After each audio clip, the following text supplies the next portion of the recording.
গত সপ্তাহে 1,83,000 টাকা আমাকে দেওয়া হয়েছে সরকার থেকে। এটা জনগণকে দেওয়ার জন্য যতজনকে ইচ্ছা দিতে পারি। 1,83,001 টাকা করেও দিতে পারি, 10,000 টাকা করে দিতে পারি, এটা আমার ইচ্ছা।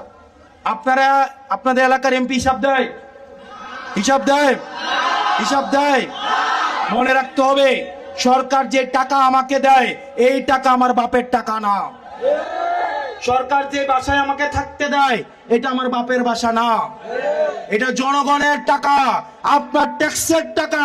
সুতরাং এই ট্যাক্সের পয়সার একটা পয়সার হিসাব চাওয়ার অধিকার আপনার আছে। সবাই এখানে আপনারা যারা আছেন প্রত্যেকেই প্রত্যেকটা 300টা আসনের প্রত্যেকটা এমপির কাছে এক পয়সা করে আপনারা হিসাব চাইবেন। কারণ এই টাকা কার? এই টাকা কার? আপনার বাবার টাকা, আপনার বাবার শ্রমে ঘামের টাকা, সিএনজি ওয়ালার টাকা, রিক্সাওয়ালার টাকা, বর্জুয়ার টাকা, ব্যবসায়ীর টাকা।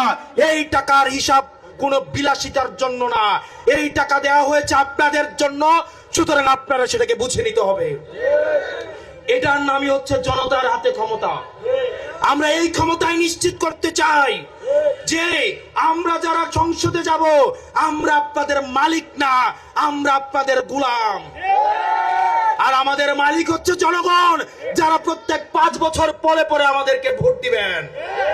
প্রিয় হোমনাবাসী, আপনারা নিশ্চিত করবেন 5 বছর পরে ভোটের আগে 2 মাস আইসা বাবারে সোনারে আব্বারে তালুইরে মাউইরে কই আব্বা ডাইকা ভোট চাইতে আসবে, আর 5 বছর দেখা পাওয়া যাবে না। এই রাজনীতি বাংলাদেশে আর হবে না। প্রিয় তরুণ প্রজন্ম, আপনারা হিসাব রাখবেন, প্রত্যেক দিনের হিসাব। এই হোমনা উপজেলায় সরকার কয় টাকা দেয়, কোন খাতে দেয়, এই কাজ কে পায়, কতদিনের মধ্যে করতে হবে, এই হিসাব আপনাদেরকে করতে হবে।